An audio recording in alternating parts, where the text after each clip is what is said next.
A few weeks ago, on a typical Thursday morning, I found myself in the middle of our busy routine, getting our two kids ready for school.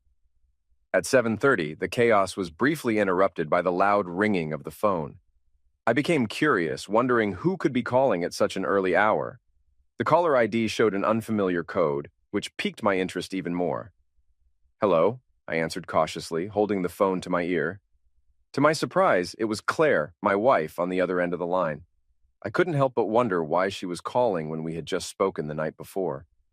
Claire works for a small marketing firm, and her call immediately grabbed my attention.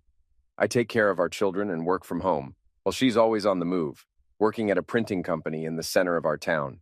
Despite our different schedules, it worked well for us, and we managed to make a decent living.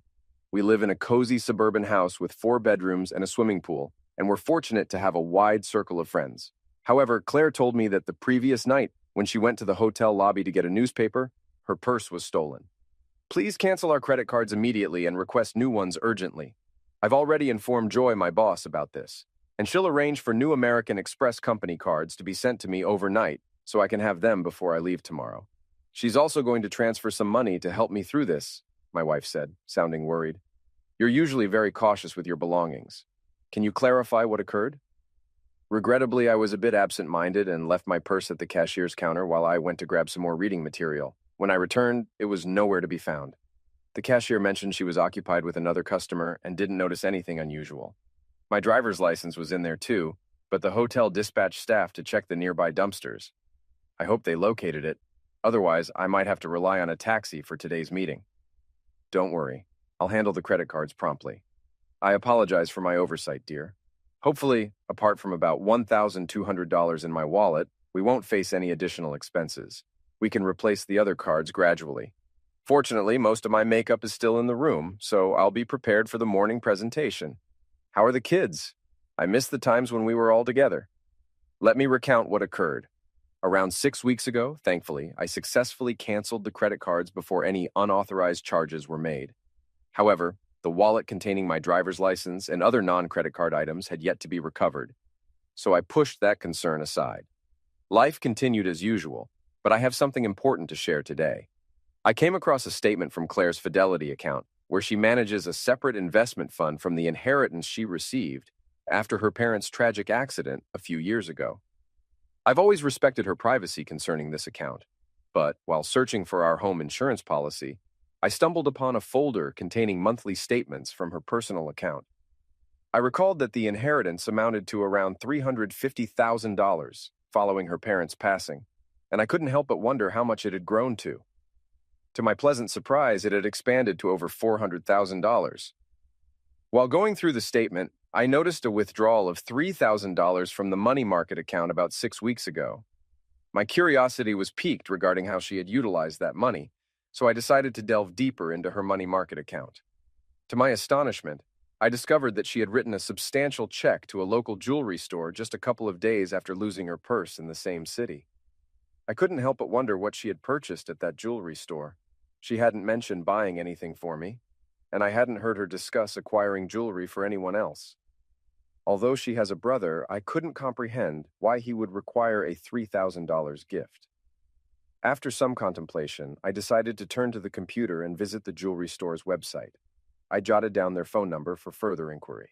I picked up the phone and dialed the jewelry store's number. A woman introduced herself as a store representative and inquired how she could be of assistance.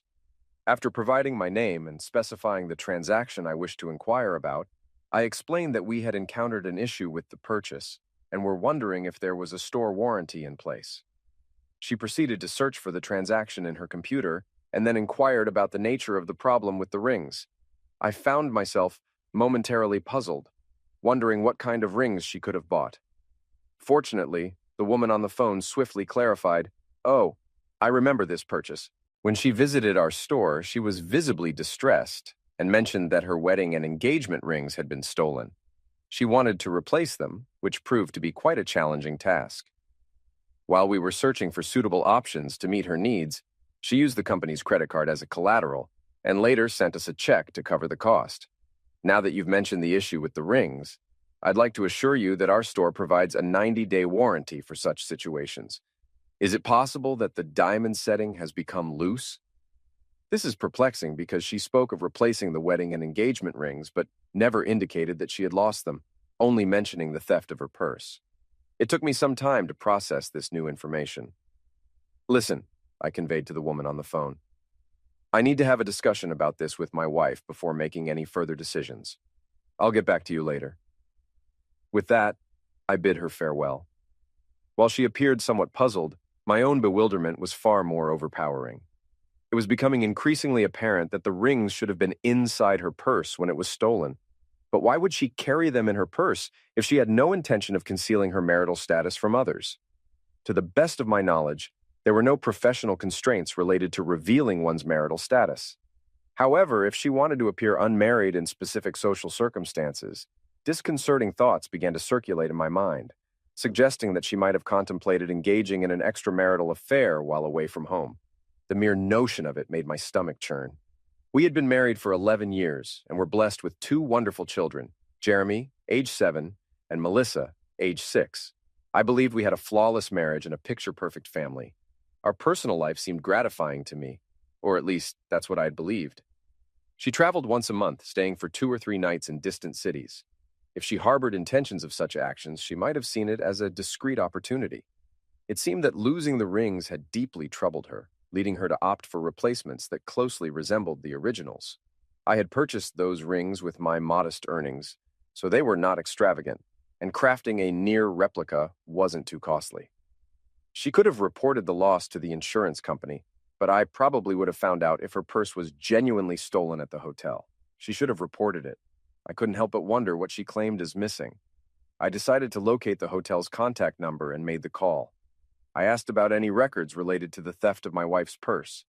Surprisingly, they confirmed having a written account of the incident. I requested a copy to be faxed to me, and I received it shortly. The report was composed and signed by Claire herself.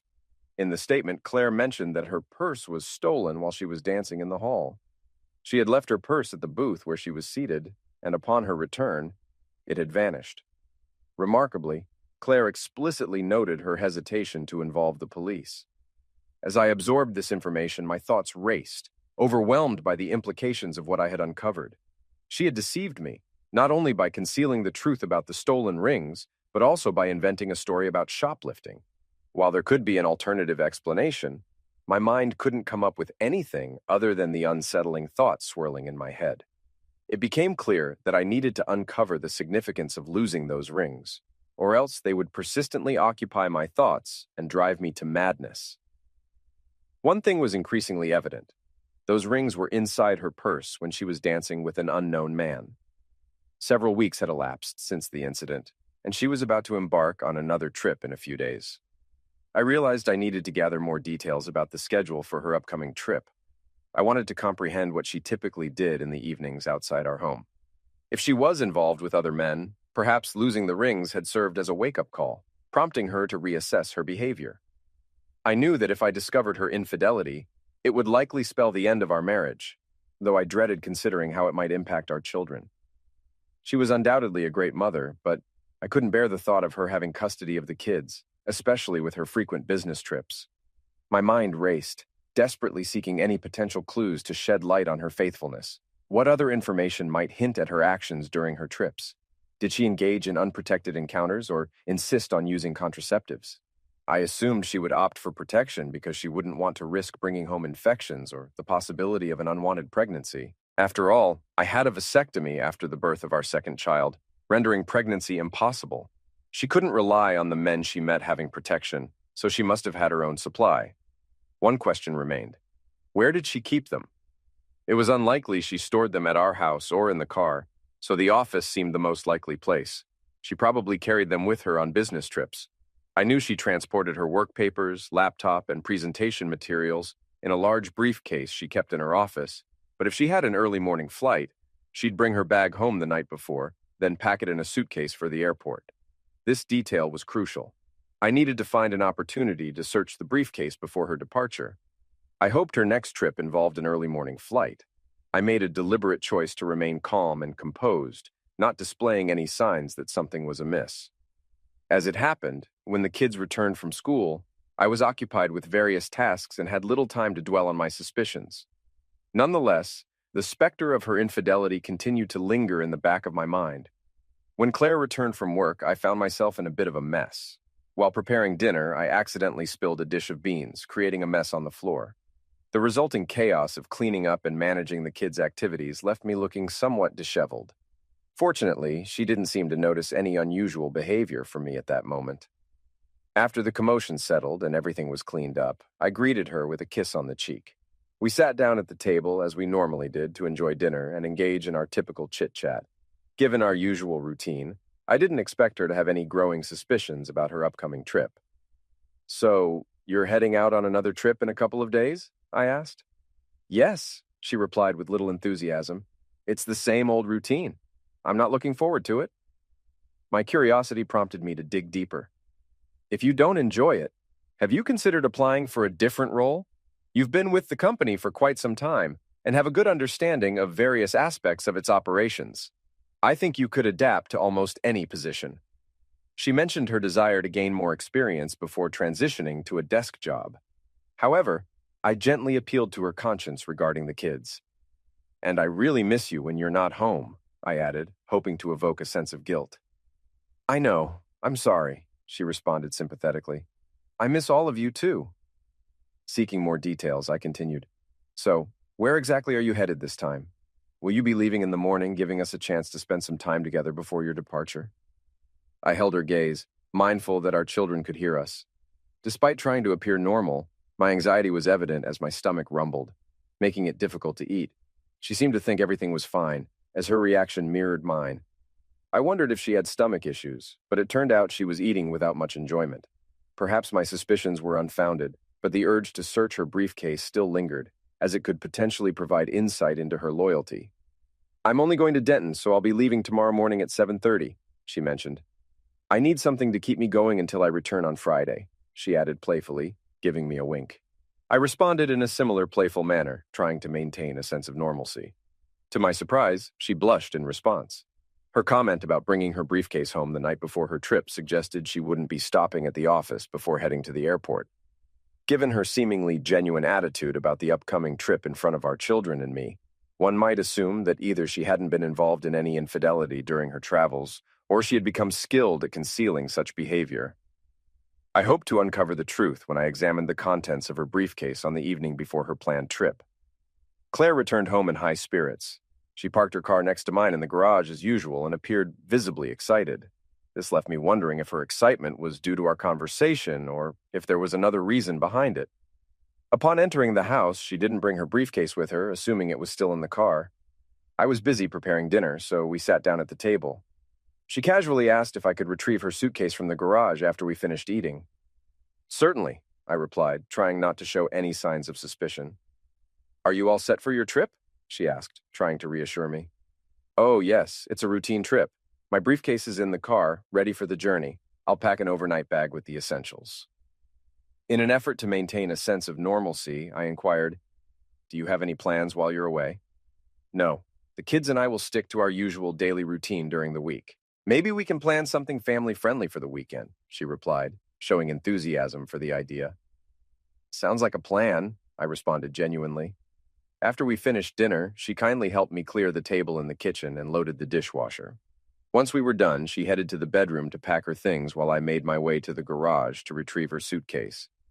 Upon inspecting the car, I didn't find the briefcase inside, leading me to believe it was securely placed in the trunk. Expecting this, I had already devised a plan to access it later in the evening. When I returned to the bedroom with her suitcase, I casually asked, "Do you know where the car keys are? My tire seems to be slowly losing air. If I take it to the station, Jerry can fix it right away." For a brief moment, she appeared puzzled, but then reached for her purse, handing me the car keys. She proposed an alternative, saying, "Couldn't you just use the spare tire? It's meant for emergencies." Taking a resolute stance, I responded, "Yes, the spare tire is for emergencies, but we have enough time to properly fix this. I think that's the best course of action." I hurried back to the garage before she could change her mind. Swiftly, I drove her car out of the garage and headed to the junction station, owned by my friend Jerry from school. Pulling up in front of one of the service bays, I honked my horn to get his attention. Jerry noticed me and opened the bay door, allowing me to drive in before closing it behind me. "What's going on, buddy?" Jerry asked curiously. "My tire was supposed to be fixed here, but I needed a little time to check something else," I replied. Sensing that I might have some issues at home, he asked, "Trouble at home, buddy?" "Maybe," I admitted reluctantly, opening the trunk and retrieving Claire's briefcase, placing it on a nearby workbench. I unlocked it. Jerry, realizing a customer needed him, simply said, "Well, I've got a customer, so take your time, my friend." Nodding to Jerry, he returned to the small shop attached to his station. I began to search the briefcase meticulously, ensuring that I didn't disturb anything. My hands explored the pockets on the lid. Unnecessarily, and to my shock, I discovered a package that drew my attention. When I removed it, my heart sank as I realized it was an open package of contraceptives with about 3 pieces missing. My worst fears were confirmed. I carefully placed the package back where I found it and closed the briefcase once more. I stashed it in the trunk and secured it. Just as Jerry returned, "Did you find what you were looking for? What's going on?" he asked, with evident curiosity. "I'm afraid so," I replied, my voice tinged with a mix of disappointment and sadness. "Mind if I stay here a bit longer? Perhaps you could check the tire pressure while I pretend to have resolved the issue." Jerry gave me a curious look but complied without saying a word. He truly was a loyal friend. While he attended to the tire pressure, I drove out of the bay and pulled up at a gas station. I filled the tank with fuel, unsure of when I would do that for her again. My thoughts were filled with gratitude toward Jerry for his understanding as I made my way back home. As I pulled into the garage, a sense of darkness seemed to envelop my thoughts, and panic began to intensify, fueled by anger and frustration. It was difficult to grasp how she could betray our marriage, our children, and me in such a manner. Amid the receding emotions, I shifted my focus to planning my next steps. To secure custody of our children, I needed concrete evidence of her infidelity and misconduct. Despite her shortcomings as a partner, I acknowledged her role as a good mother. The children deserved a maternal figure in their lives. While visitation rights would likely be granted, my ultimate goal was to gain full legal custody. She will have to explain the reasons behind our divorce to her brother and friends. As I entered the house, I called out from the bedroom saying, "Everything's set. It was just a minor issue with a nail." "Okay, thanks," she replied, still avoiding eye contact. Seeking solace, I went to the kitchen for a beer and then settled in the family room with the kids, who were absorbed in watching a TV show. About 30 minutes later, Claire joined us in the room and sat beside me on the couch. By then, my emotions had settled, but a deep sadness washed over me as I realized our once happy family was soon to be a thing of the past. To my surprise, Claire moved closer and snuggled up to me, whispering in my ear. She asked, "Are you ready for tonight?" After taking a sip of beer, I replied, "I think so, but I have a stomachache." Claire sympathetically responded, "Oh, that's too bad, honey." Holding on to me, Claire softly said, "I love you," and I instinctively put my arm around her shoulders, grappling with mixed feelings. Despite her betrayal, there was still a hint of affection from her. I couldn't help but wonder why she did it. Was it for excitement or a need for more connection than I could provide? I might never fully understand, but what was clear was the damage to my trust in her. We put the kids to bed together, and as she kissed our little angels goodnight, I couldn't help but look at her, knowing that by morning, she would be gone.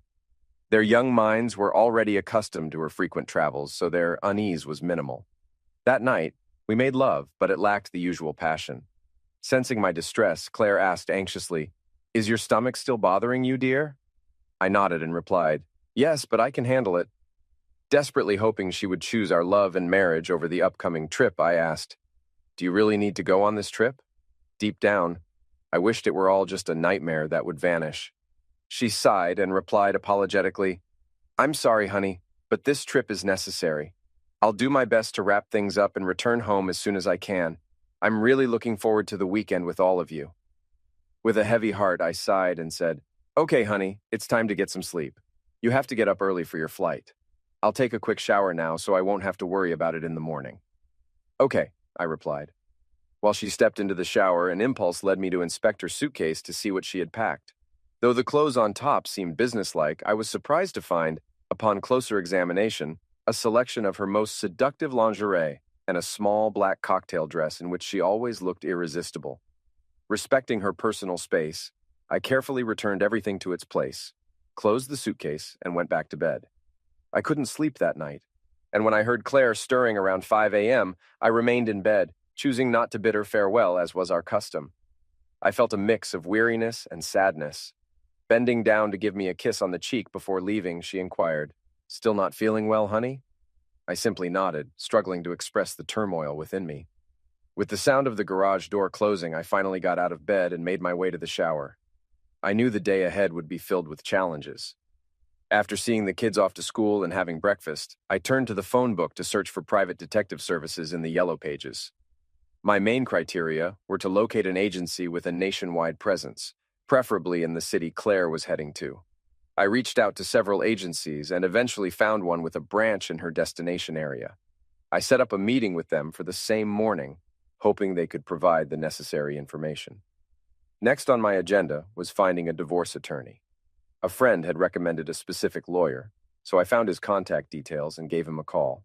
I arranged an appointment for the afternoon, hoping this lawyer could guide me through the challenging process we were about to face. When I arrived at the private investigator's office, I discussed my concerns and arranged for Claire to be surveilled on the evening she was away. I provided them with a photo of Claire and details of her travel route to aid in their identification. They assured me they would gather photos and compile a report on her activities as soon as her business day concluded. To ensure seamless communication, they agreed to send information via email to their Denton office and promised to provide a comprehensive report by Monday morning. Satisfied with their commitment, I made a substantial upfront payment as a prepayment for their services. They informed me they might not be able to capture photographs, but they would strive to provide as many incriminating photos as possible. I agreed that it would suffice. My afternoon meeting with the lawyer proceeded as anticipated. He explained that in our state, divorce follows a no-fault principle, meaning there's no need to assign blame. However, given that I am the primary caregiver for our children, it's likely I will be granted custody. It was crucial for me to understand that Claire would receive substantial visitation rights for our children. Furthermore, our property would be divided equally, with both sides getting an even split of 50%. Alimony wouldn't be necessary due to our similar incomes, but since I would have custody of the children, Claire would be obligated to pay alimony. As for the inheritance, she obtained it. It held no significance to me, and she needed to retain it for herself. My top priority was the well-being of our children. I instructed the lawyer to prepare the necessary documents to be delivered to Claire on Monday, citing irreconcilable differences. I also asked her to agree to vacate our house immediately upon our divorce. The lawyer confirmed that as the children's guardian, I had the authority to make this request. It was decided that once the children reached 18, we would sell the house and the proceeds would be divided between us. Leaving the lawyer's office, I felt a sense of contentment, realizing that life would move forward for me and the children, while Claire would have to face the consequences of her betrayal. At that moment, I didn't take immediate action concerning our finances, insurance, or other legal matters. I assumed I'd have sufficient time to address these issues after serving her with divorce papers. Given her inheritance, I believed she wouldn't have to be concerned about her share of our joint savings. When it was time for school to conclude, I headed home to catch the bus. On Friday afternoon, when Claire returned, I kindly offered to take care of her laundry, but she politely declined, insisting she would handle it later. I couldn't help but grin, recognizing how playfully mischievous I had been. Deep down, I fully comprehended why she preferred to manage the laundry herself. It was crucial for her to keep her extramarital affairs concealed at all costs. Later, as we lay in bed, Claire expressed worry about my ongoing stomach issues and suggested I see a doctor. "This has been persisting for too long," she emphasized. I playfully responded to Claire, letting her know that I intended to try a new medication recommended by a friend to address my persistent stomach problems. I expressed optimism that this would resolve the issue and bring her back to me soon. When we embraced, she whispered that she missed me greatly. On Monday, as the kids left for school and Claire headed to work, I received a call from the detective agency informing me that they had a report ready. I told them I'd be there shortly, and within 30 minutes, I was sitting down with the office manager, discussing the details. The office manager informed me that a report with attached photos had been faxed from Denton that morning. He admitted he hadn't had time to read the entire report, but upon a quick scan and a glance at the photos, it seemed highly incriminating. I took a copy of the report and started reading its contents. The subject of the report was identified as Claire Barton. According to the report records, the surveillance of the woman began at 5:17 p.m. on Wednesday, June 16th, in the lobby of the Denton Marriott Hotel. her identity was confirmed by comparing a photo obtained from the Merville office. Upon closer examination of the report, it turned out that she was wearing a company badge, further confirming her identity. Moreover, the report detailed the movements of the subject and noted she was carrying a briefcase when she entered the elevator. A staff member accompanied her and verified her arrival at room 414 at 5:23 p.m. It's important to note that the report emphasized that the subject was alone at that time. Additionally, the report included a photograph labeled Exhibit 1A, showing the subject dressed professionally before entering the room. When looking at the photo, it was clear she still wore rings. Evidently, the photo was taken discreetly using a mobile phone. The report stated that the agents had rented a room across from the subject's room. At 6:31 p.m., they received a signal that the subject had left her room and was heading for the elevator. A minute later, at 6:32 p.m., the subject exited the elevator and entered the lobby. The report noted she was dressed as described in Exhibit 1B. Upon examining Exhibit 1B, it became evident that Claire was wearing a small black cocktail dress paired with high-heeled shoes. She was also adorned with a necklace I had given her for our 10th anniversary celebration. However, what stood out the most was the absence of wedding rings on her left hand. The photo clearly showed that she wasn't wearing them. The report mentioned that the staff had rented a room across from hers. A minute later, at 6:32 p.m., the subject exited the elevator and entered the lobby. The report noted she was dressed as described in Exhibit 1B. Upon examining Exhibit 1B, it was clear that Claire was wearing a small black cocktail dress paired with high-heeled shoes. She was also adorned with a necklace I had given her for our 10th anniversary celebration. However, what stood out the most was the absence of wedding rings on her left hand. The photo clearly showed she wasn't wearing them. The photo, identified as Exhibit 1D, displays Claire and a man in a tight embrace, engaged in a passionate kiss while seated in a booth. The intensity of their connection was clearly visible in the picture. At 8:51 p.m., the report noted that both individuals left the restaurant. They then took the elevator and ascended to Claire's floor. Another photo, labeled Exhibit 1E, captures the moment when Claire and the man entered her room, specifically room 414. In this image, Claire appears slightly intoxicated but undeniably pleased with the evening's events. At 11:13 p.m., the man exited Claire's room and left the building.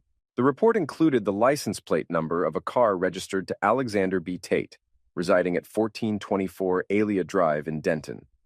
Notably, Alexander B. Tate was married and had 2 young children. As I delved further into the report's details, it became evident that Claire repeated her actions the following night with another man. The report bore the signature of an investigator from Denton. This revelation filled me with deep anxiety and resentment. It became clear that my wife was leading a promiscuous life while she was away from home. I couldn't come to terms with her actions. It was a betrayal that exceeded my worst expectations. Even the fact that Claire had lost her wedding rings didn't stop her from being careless. After settling the bill with the private detective, I thanked them and left. I made sure to take 2 additional copies of the report, which were recorded on a CD, to keep them safe. Once I got back home, I wasted no time and immediately called my divorce attorney. I asked about the status of the divorce papers, and the attorney confirmed they were ready for filing. Without hesitation, I instructed them to initiate the filing process and specifically requested that the papers be served to her publicly at her workplace the following day. The attorney assured me that this could be done smoothly and asked for her workplace address, which I promptly provided. My intentions were clear. I aimed to humiliate her during the legal proceedings. Handing her the divorce papers at her workplace not only satisfied my desire for revenge, but also served as a form of justice for her actions. That night, there was no love between us. Claire seemed to sense that something was wrong, perhaps suspecting that I had discovered something unsettling. Though she didn't directly voice her concerns, she expressed hope for my quick recovery. Interestingly, she also appeared somewhat reserved, but I chose not to comment on it and simply ignored it. The next morning, I woke up early after a night of little sleep. I immersed myself in work on the computer until I heard the children waking up, and then I went to the kitchen to prepare breakfast. After the meal, I said goodbye to Claire when she left for work. She approached me for a hug and a kiss, but I responded with a half-playful embrace, encouraging her to leave quickly. At that moment, I sensed she might have had an inkling of what awaited her. As I closed the door behind her, tears welled up in her eyes, and she whispered, "I love you." After her departure, profound sadness washed over me, and I felt an urge to release my tears. Yet, I quickly composed myself as the children required my attention, and I needed to prepare them for the school bus. Around 10:45 a.m., the phone rang, disrupting our morning routine, displaying Claire's workplace on the caller ID. I answered the call without uttering a word, and there was a brief pause as the caller realized I wasn't inclined to engage in conversation. In a trembling voice and a whisper, Claire said, "I'm sorry." Shortly after, the line fell silent, and I remained silent as well. Claire didn't return home that night, and I wondered if she continued her deceitful game, seemingly indifferent to her husband. While I recognized my anger was justified, I also considered that I might have been overly harsh on her. The children, disheartened by their mother's absence, wondered where she was. To uplift their spirits, I invited them to have dinner at a McDonald's cafe. By the time we returned home after dinner, the kids were exhausted and went straight to bed. The next morning, Claire called with a request. "Honey, can I come home and pack my things? Can we talk?" Initially, a sense of guilt welled up within me, but it quickly dissipated. I replied calmly, "Why don't you come between 9 o'clock and noon, as the kids and I won't be here?" Then, regarding our conversation, I made it clear that I'd speak with her one-on-one in my lawyer's office only after she signed, notarized, and returned the divorce documents. "Then I'll listen to whatever you have to say." There was a sob on the line before Claire answered, "Good." Shortly after, the phone fell silent again. She signed the divorce papers, and 6 months later, our marriage officially came to an end. It turned out that she became pregnant during the affair. Unfortunately, when she attempted to conceal it from her last lover, contraception failed. Considering it was near the childbearing age, even if I hadn't found out about her infidelity through the lost rings, the truth would probably have come out eventually. There were rumors that she had started dating again. If she ever gets close to getting married again, I've thought about honestly warning her future spouse about her unfaithfulness. It seems unnecessary for her to deceive and hurt another person. We had a meeting, and during our conversation in my lawyer's office, I shared my thoughts with her. She pleaded with me to reconsider the divorce decision. She talked about how difficult it was for her not to have unrestricted access to our children. However, I explained that I couldn't trust her anymore. Then she mentioned that she had seen a psychologist who diagnosed her with nymphomania. She assured me that her impulses were now under control. Despite her explanations, I told her that it wasn't enough for me. Even if she claimed to have her urges in check, the fact that she hadn't sought help earlier indicated a lack of proactive effort on her part. If she had addressed her cravings from the beginning, she might not have found herself in the current situation. When I left the lawyer's office, she continued to cry. Having recently reconnected with a school friend who keeps me updated, I learned that he works at a nightclub. He mentioned seeing my ex-wife at the club where he works on several weekend nights. She frequents the club with different men and behaves provocatively. I was deeply hurt that my children have such an irresponsible mother. Perhaps my ex-wife never recovered from nymphomania. A friend of Claire's also called me and informed me that Claire was in poor health. She said my ex-wife needed my assistance because she had contracted herpes. Meanwhile, she continued her promiscuous lifestyle. I sympathized with her but conveyed that I couldn't offer any help, nor did I want to. Claire chose this lifestyle and its associated health issues. I began dating again, and it seems I found someone special. This woman, around my age and divorced herself, discovered her ex-husband's infidelity and didn't tolerate such behavior. She possesses strength and resilience, qualities I genuinely admire. It seems that my children also like her. I believe this is a natural progression, and it's only a matter of time before I consider taking our relationship to a new level.